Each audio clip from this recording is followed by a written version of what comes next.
जय हिंद साथियों, मैं हूं सुहेल चिश्ती। आप देख रहे हैं Bhilai Durg times. रज़ाई unit foundation जो एक ऐसी संस्था है जो मुत्तहिद मुसलमानों की मदद करती है। चाहे मुसलमानों ही नहीं कहा जाए, चाहे हिंदू, मुस्लिम, सिख, ईसाई, सबकी गरीबों की मदद करती है वो। जैसे कोई अगर वक्त दे रहा है समाज के लिए, अपने कौम के लिए, तो आपका पीछे खड़ा होना भी ये भी एक काम है कि एक अकेला व्यक्ति काम नहीं करता। आप यदि उसको सहयोग करते हैं, मदद करते हैं शारीरिक एतबार से, जैसे आप अभी बैठे हैं, तो हो सकता है। बताइए, आपका पद बताइए। मोहम्मद जाकिर शेख, भिलाई शहर जिला उपाध्यक्ष, रजा यूनिटी फाउंडेशन। और आपकी जी। मुहिम किस तरीके से? जय हिंद साथियों, मैं हूं सुहेल चिश्ती। आप देख रहे हैं Bhilai Durg times. रज़ाई unit foundation जो एक ऐसी संस्था है जो मुत्तहिद मुसलमानों की मदद करती है। चाहे मुसलमानों ही नहीं कहा जाए, चाहे हिंदू, मुस्लिम, सिख, ईसाई, सबकी गरीबों की मदद करती है वो। आज उनके जो प्रदेश अध्यक्ष, उनका भिलाई दौरा था, और भिलाई दौरे में क्या खास रहा और उन्होंने क्या मुत्तहिद ऐसे मुसलमानों को कहा गया जो कि जो परेशानी से जूझ रहे हैं, जिन पे मॉब लिंचिंग की जा रही है, उनके जो बारे में क्या कहा गया और भी आगे क्या क्या उनके बारे में कहा गया। और जो भी प्रदेश अध्यक्ष है आज के, इनसे भी हम आपको रूबरू करवाएंगे, बात करवाएंगे, और मुसलमानों पे हुए जुल्म के बारे में भी आप उनके क्या राय है वो भी आपसे ज़रूर करवाएंगे। बने रहिए हमारे साथ। मैं सोहन चिश्ती, अब दिख रही विलायत न्यूज़ टाइम्स।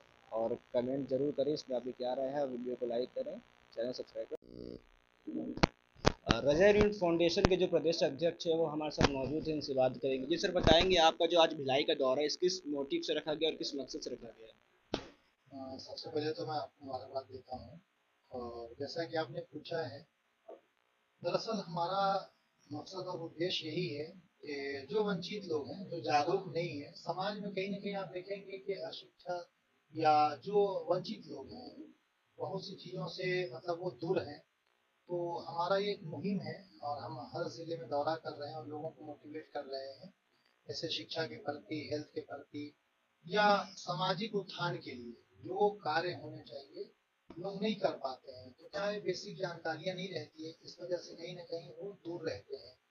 और जो वंचित लोग हैं, जैसे कि कुछ ऐसे मसाइल होते हैं कि जहाँ उनको लगता है कि भाई हम अपनी परेशानियों में कैसे हल करें, किससे मदद लें, तो कहीं ना कहीं उनको लगता है कि हमारे पास भी कुछ ऐसे सोर्सेज है।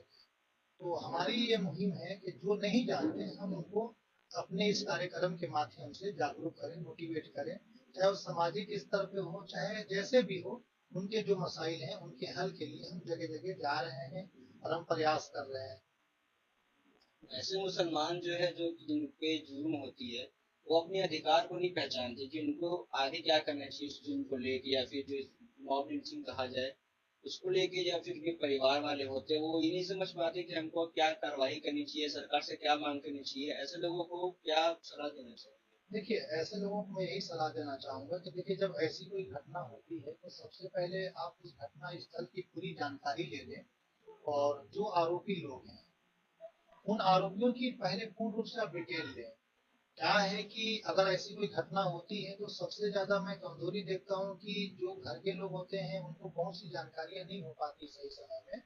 और जैसे जिनके साथ घटना घटती है तो कहीं ना कहीं वो, अब चूंकि आरोपी लोग जो है उनको एक शाह तो मिलता है, कुछ लोग ऐसे उनको शाह देते हैं। अब ये दबाव में जैसे परिजन जो होते हैं, जो पीड़ित लोग हैं, उनके घर के जो परिजन होते हैं वो दबाव में भी कुछ चीजों को बोल नहीं पाते हैं और सही समय पर सरकार से वो मांग नहीं कर कहीं पाते। ना कहीं डर रहता है जी, तो भयभीत होते हैं।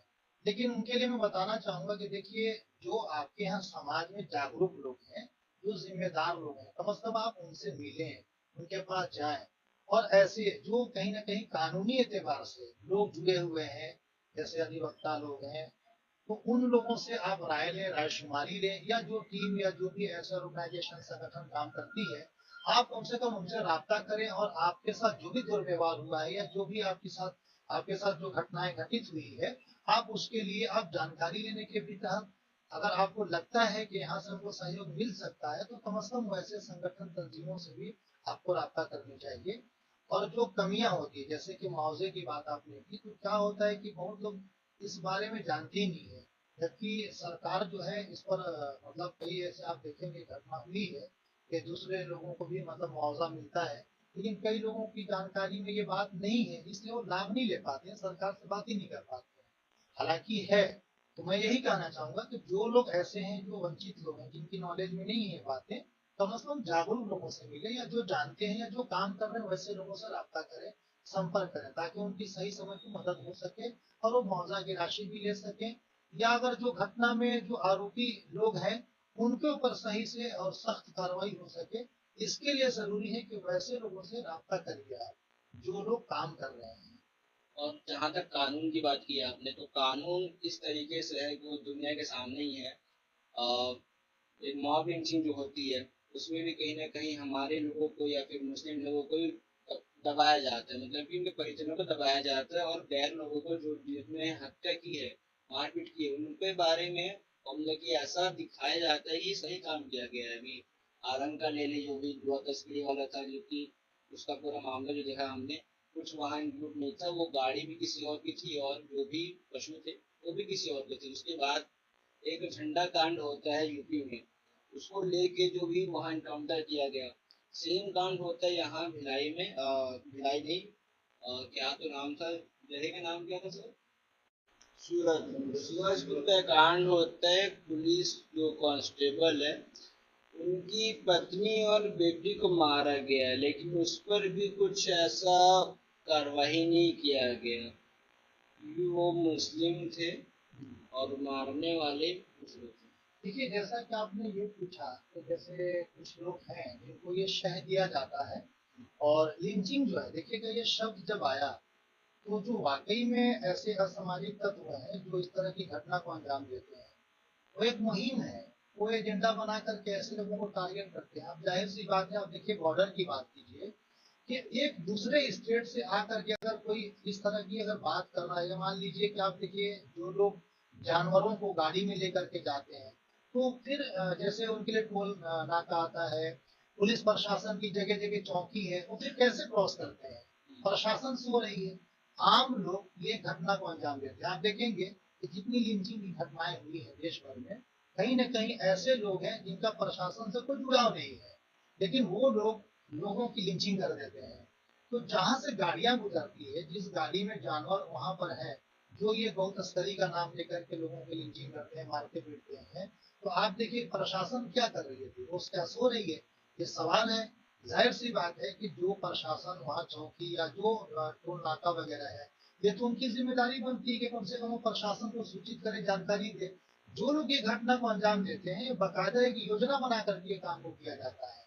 तो उनको कोई एक जानकारी देता है कि एक गाड़ी में जानवर जा रहे हैं लोग लेकर के, अब उनके पीछे लग करके लोग उनकी गाड़ियों को रोकते हैं, फिर उनको मारते हैं, या कुछ ये ऐसी मतलब ये कानून तक पहुंचने देते हैं, नहीं। पुलिस वाले को भी खबर नहीं होती है, मारपीट करने के बाद खबर जाता है कि ऐसा ऐसा हुआ है। देखिए, प्रशासन की नॉलेज में अगर होगी बात, जाहिर सी बात है, अगर कोई भी हो अवैध तरीके से अगर काम होगा तो प्रशासन संज्ञान लेगी, उसका प्रावधान भी है। और जाहिर सी बात है कि प्रशासन के पास तो पूरा फुल पावर है कि अगर अवैध है, जैसे गौ तस्करी, तस्करी ही, आप देखिए शब्द क्या जुड़ रहा है, गौ तस्करी, यदि ऐसा हो रहा है तो जाहिर सी बात है कि जो जो 200 किलोमीटर, 50 किलोमीटर, 100 किलोमीटर वो जो सफर करके लोग आते हैं, तो उस दरमियान में कई सारे पुलिस चौकी है, कई सारे थाने पड़ते होंगे, तो प्रशासन संज्ञान नहीं ले पा रही। लेकिन ये लोग जो लिंचिंग करने वाले लोग हैं, ये कहाँ से आ जाते हैं? तो बाकायदा ये योजना होती है। और ये इसमें भी एक मैंने देखा है कि जैसे कुछ लोग क्या करते हैं, इसमें पैसे का एक अभाव है कि पैसे के चक्कर में भी ये घटनाएं हो रही है। जैसे गौ तस्करी का नाम दे करके फंसाने का आरोप लगा करके सामने वाले से पैसे जो है उगाही की जा रही है। और आपने जैसे दूसरा जो सूरजपुर के बारे में प्रशासन को लेकर के बात करी, देखिए मैं उस घटना को बराह रास्त मैंने फेस किया है, और मैं खुद वहां पर मौके पर मौजूद था। ये तालिब शेख हैं, जिनकी पत्नी और तालिब शेख हैं, उनकी बच्ची और उनकी पत्नी को जो है बड़ी निर्मम तरीके से उनकी हत्या कर दी गई, और करीब घर से 5 से 6 किलोमीटर दूरी पे जा करके उनके बॉडी को अलग अलग एरिया में मतलब कई गुंडे मतलब ऐसे हैं कि वो ये सोचते हैं कि मुसलमानों को कोई नहीं है, कौन सुनेगा, मार के हत्या कर देते हैं, 4 महीने जेल में रहेंगे, जेल से बाहर फिर वही कांड दोबारा होता है। नहीं, ऐसा है। देखिए, ऐसा होता है क्योंकि कुछ लोगों को शह तो वाकई में मिला हुआ है, लेकिन इसके लिए जरूरी है कि जो लोग केस वगैरह दर्ज कराते हैं, कम से कम उनको एक्टिव होकर के उनके पीछे लगना पड़ेगा।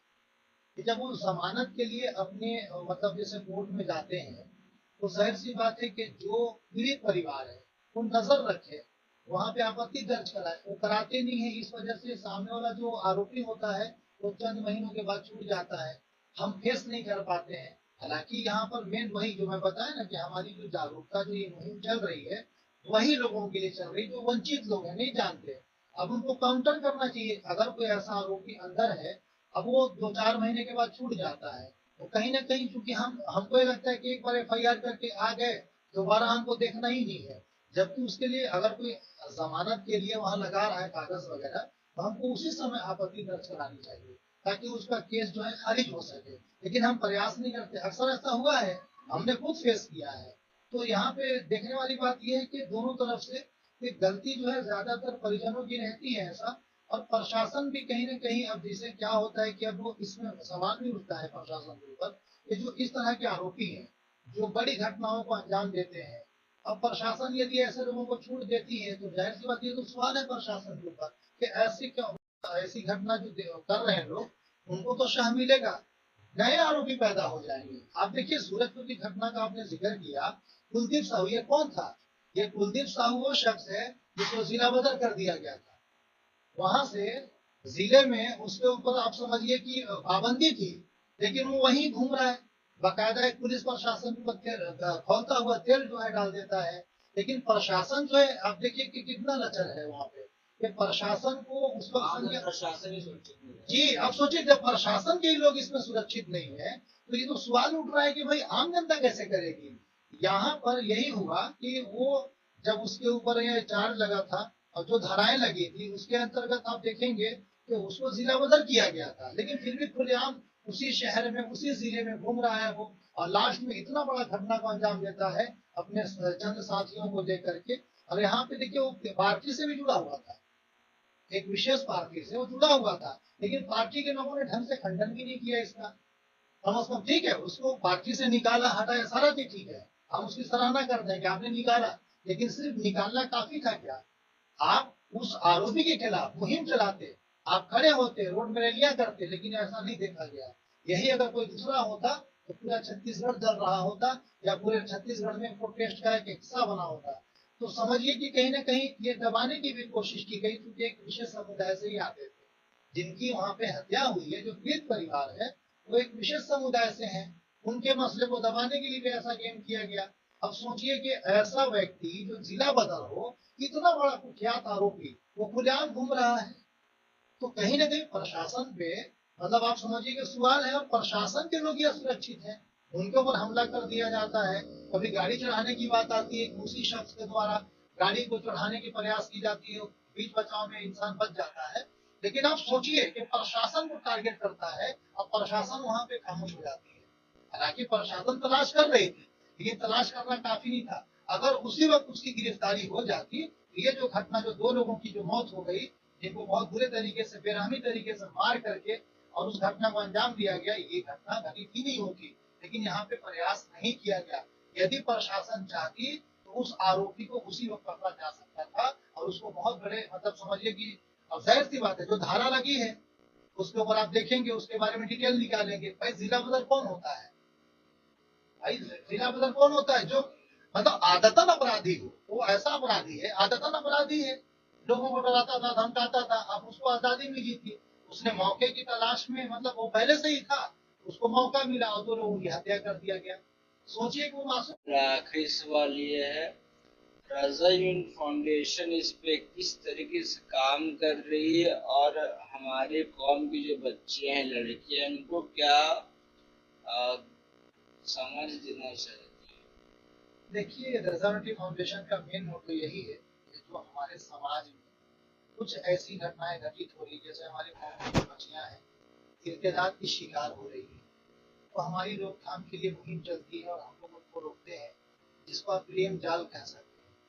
वो क्या है कि कम उम्र में नादानी में प्रेम कर बैठते हैं, फिर उनके साथ ज्यादती होती है, फिर चंद दिनों के बाद वही लड़का उसको छोड़ के चला जाता है, उसके साथ धोखाबाजी करता है, उसका दुरुपयोग करता है। तो लास्ट में उन लड़कियों के साथ ये हो जाता है मामला कि फिर वो कहीं की नहीं रह जाती है, न उनको घर में ही जगह मिलती है, न बाहर में। समाज के लोग भी उसको बुरे निगाह से देखते हैं। तो हम चाहते हैं कि ऐसे लोग, ऐसी घटना, या जो लोग मतलब ऐसे चीजों में इन्वॉल्व हैं, वो लोग इस चीज से दूर रहे, और हमारी टीम उनके लिए कोशिश करती है कि उनको मोटिवेट करके समझाइश दी जाए और उनको रोका जाए कि भाई वो कहीं ऐसी घटना में या जो प्रेम जाल के लोग जो मतलब उनको कहीं ना कहीं प्रेम में फंसा लेते हैं।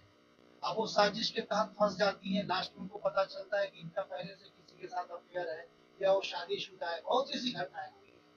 तो हमारी कोशिश यही है, संगठन का एक उद्देश्य और भी है कि जैसे हमारे समाज में जो लोग कहीं ना कहीं कानूनी एतबार से प्रताड़ित हैं या उनको नॉलेज नहीं है कि हमको कैसे सहयोग लेना है, कैसे मदद देना है, तो हमारी टीम जो है लीगल सेल के माध्यम से उनको जानकारी प्रोवाइड कराती है, उनको समय समय पे मदद करती है। इसी तरीके से समाज में शिक्षा पे बात की जाए तो जो लोग शिक्षा से वंचित हैं हम उनके लिए भी काम करते हैं माशाल्लाह। हमारा यहाँ पे 3-3 4 4 कोचिंग भी चल रहा है, जिसमें हम नीट है, CGPSC है, और 5th से लेकर 10th 12th तक का अलग से हमने इंग्लिश स्पोकन इंग्लिश का भी क्लास हमने शुरू किया है। बाकायदा हमने हेल्थ पर भी काम करना शुरू किया है, और अभी हमने क्लिनिक बेस पे एक हॉस्पिटल का निर्माण भी किया है। तो बहुत से काम है, और हम कोशिश कर रहे हैं कि जगह जगह और भी जिलों में जाकर के हम काम करें, और जहाँ पे जैसे जरूरत लगता है हम उस हिसाब से प्रयास करते हैं कि वहाँ के मकामी लोगों को उस काम से या हमारी जो कोशिश होती है उससे लोगों को फायदा हासिल हो। हमारे संगठन का मेन मोटो यही है कि जो लोग कहीं ना कहीं समाज से जुड़े नहीं है या समाज में है लेकिन फिक्र नहीं है या वंचित लोग हैं, उनको जोड़ करके काम किया जाए, ये हमारा मेन उद्देश्य और मकसद है। जी, मैं शादाब आलम रजवी रजा नदी फाउंडेशन की जानिब से, और छत्तीसगढ़ प्रदेश में लगभग मैं समझता हूँ कि जो तंजीमें तहरीकें हैं जो समाज में जागरूक लोग हैं सभी लोग जानते हैं। मैं आपका भी शुक्रिया अदा करता हूँ कि आपने हमें मौका दिया, और जो भी हमने बोला है इसमें सच्चाई यही है कि लोगों से मैं अपील करूंगा कि देखिए आप समाज के प्रति जागरूक होइए और इनके चैनल को सब्सक्राइब करिए, शेयर करिए। हमारे साथ रेजोनेट फाउंडेशन के प्रदेश अध्यक्ष मौजूद थे। आज के मौजूदा जो समय है इसमें मुसलमान लड़कों लड़कियों को सभी को एजुकेट होना बहुत ज़रूरी है। इनका सेमिनार भी चलता है, उनको भी अटेंड करेंगे, कोचिंग चलती है उनको भी अटेंड करें, और इस्लाम के मुताबिक से और जो देश के कानून है उसको लेके आपको कितना एक्टिव होना है सब में आप एक्टिव रहिए, ताकि आप आने वाले समय में और दबाया ना जा सके। जैसे कोई अगर वक्त दे रहा है समाज के लिए, अपने कौम के लिए, तो आपका पीछे खड़ा होना भी ये भी एक काम है कि एक अकेला व्यक्ति काम नहीं करता। आप यदि उसको सहयोग करते हैं, मदद करते हैं शारीरिक एतबार से, जैसे आप अभी बैठे हैं तो हो सकता है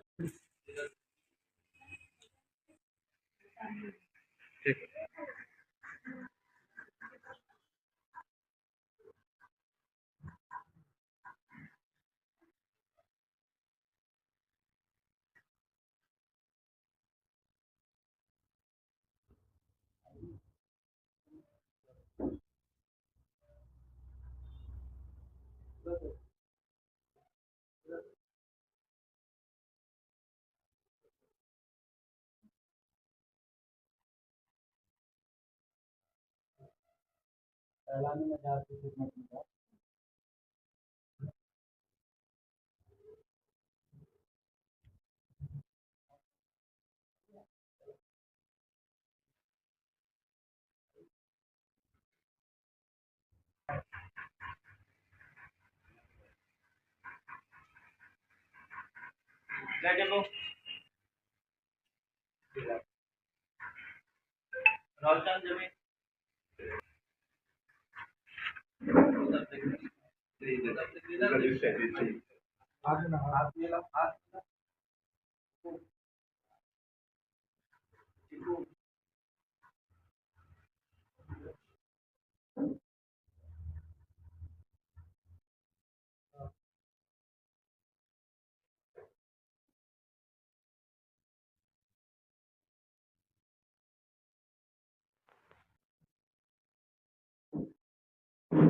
जो आज प्रोग्राम रखा गया था रेजर फाउंडेशन का, उनके आयोजक से बात करेंगे प्रोग्राम का मोटिव क्या था।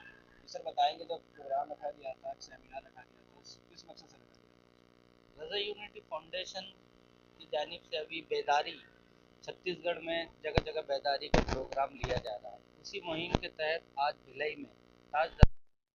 बताइए, आपका पद बताइए। मोहम्मद जाकिर शेख भिलाई शहर जिला उपाध्यक्ष रजा यूनिटी फाउंडेशन। और आपकी मुहिम किस तरीके से काम करेगी भिलाई में आगे चल के? मुहिम में जिस तरह से सभी लोगों को साथ लेके चलना है, और जो भी कुछ कमियां होती है या समाज में कुछ मामले आते हैं तो उस मामले को देखना है, समझना है, और जैसा भी हो उसको निराकार उसका करना है।